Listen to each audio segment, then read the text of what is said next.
and welcome to Brian's Got Game. I'm Brian. Today, I got a game called The Blood of an Englishman. Blood of an Englishman is a two-player card game by Dan Cassar and published by Renegade Games. In this game, one player is Jack, and the other player is the Giant. Jack is trying to build 3 beanstalks with a different treasure on top of each one. The Giant, however, is trying to block Jack or get fee, fi, fo, and fum adjacent to each other. So, let's check it out. Now I'll show you how to build beanstalks, when to grab the treasure, and how to play as Jack and the Giant in The Blood of an Englishman. Okay, to set up, one player chooses Jack and the other player chooses Giant. So each player gets one, and then if they want to, they can have the other one to look at to know what the other player's thing is. So on here, you have, at the top it says Jack and Giant, and then there's pictures of each of them in the bottom corner. Then it says their movement and winning conditions. So we'll talk about those later. Then you take the remaining cards with beanstalks and treasures and fee, fi, fo, fum on them, and make a 5 castle stacks out of 10 cards.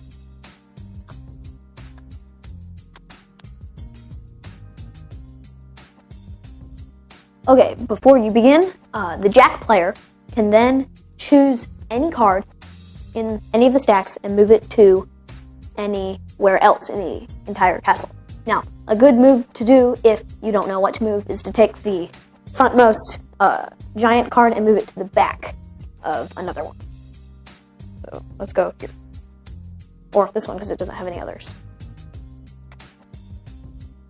You are now ready to begin. Okay, so Jack is going to take his first turn. So Jack, he has 3 actions. So he's going to take back to beanstalk, front to beanstalk, and let's go back to front. So now it's the Giant's turn. So he can either do 4 frontmost, front to front, move 2 cards individually, or discard any one. Let's go move 2 cards individually, 1 here and 1 here. Now it's Jack's turn, so he gets 3 more turns. Let's move the foe front to front, front to beanstalk, and let's go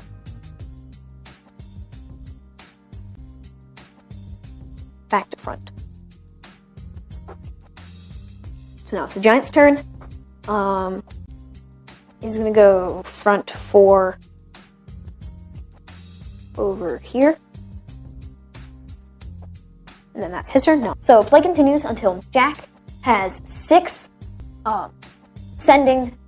cards in ascending order. And then on his next turn, Jack can take a treasure. So this is kind of what it would look like. Let's just grab the cards. Give them 6.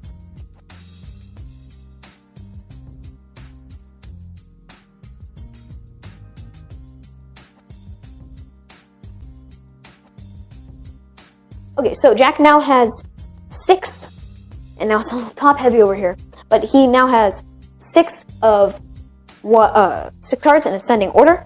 So now on his next turn, he can get treasure. So these are treasures. You've got gold, harp, and goose. So it's Jack's turn now, and he wants to take this. So he has the gold and 6 ascending order.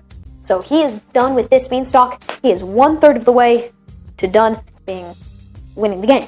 Now, when Jack plays, to get treasures, he has to get different treasures each time. So now next time, he has to get either goose or harp, and then the last time, he has to get the remaining one. And the Giant knows this, so he can try to cover them up to try to stop Jack from winning. Play continues until either Jack has 3 beanstalks with treasures, or fee, fi, fo, fum are adjacent in front, or Jack can't make his beanstalks. That's how you play Blood of an Englishman. Okay, got my dad here for parents' opinions. So Dad, what do you think of The Blood of an Englishman? Blood of an Englishman was a really cool 2-player game. We play a lot of 2-player games. Definitely. And I thought this one was very unique, almost chess-like. Kind of, yeah. Though the big difference is, in gameplay, Jack does a lot of little moves, and then the giant does one big move, Yep. like Renegade talked to us about.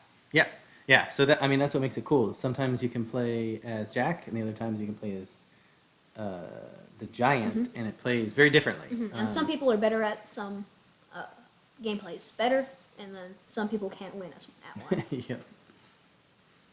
So components, it's cards. It's a deck of cards. Yep. Nice cards though. The box is nice too. The box is very nice. It does have a little bit of spot UV coating on there, And it's really, next category, artwork.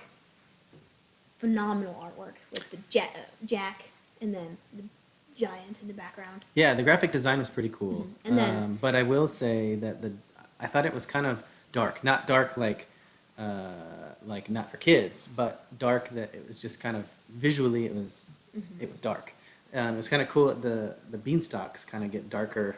Yeah, so the beanstalks got darker the higher they went, and they got more withered. The one thing I had a problem with that was the beanstalks, in order, didn't connect and look all cool. Yeah. But that might just be me, but I liked it. I would have liked it. But it doesn't take away Yeah, from but the it doesn't gameplay take away at from the all. game because it's just the numbers and it gets darker. So Yep. it's easy enough as it is. It's preference. Just if you wanted to be able to Yeah, it's beanstalk, take a picture. kind of hard to see, right? Yeah. Not everybody takes pictures of all the games they play. Strategy, so there are, like we said earlier, two very, very different versions of gameplay.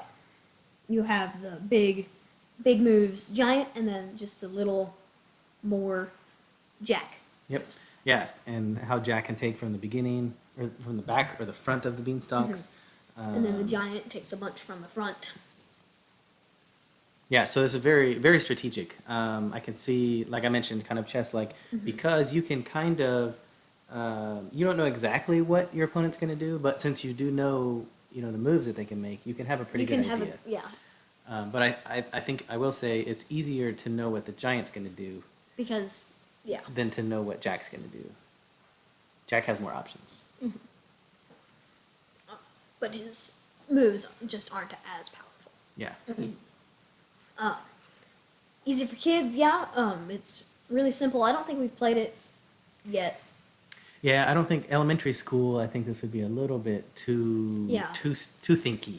Because, like we said, chess, it's like more options. Chess. Yeah, yeah, but definitely middle school. I think middle schoolers would eat this up through high school, and it's a very good one even for adults to get into kind of a little chess match. Yeah. If you have somebody in your family that likes that head-to-head two-player, this is a very good one. So overall, really great game. Nice components, awesome artwork, strategy, easy for kids. Blood of an Englishman, Renegade Games. Yep, check this one out.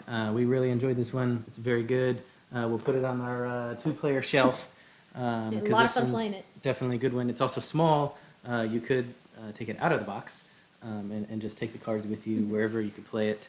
But you might not want to because the box is very compact anyway. Yep, and throw that in your bag. But yeah, this is one that you could definitely play with a small area.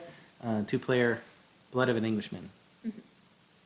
Thank you for watching Brian's Got Game. Please like us on our Facebook page. Send us a tweet at Brian's Got Game. Visit our webpage, briansgotgame.com. Subscribe to our YouTube channel. I'm Brian. This is my dad. See you next time.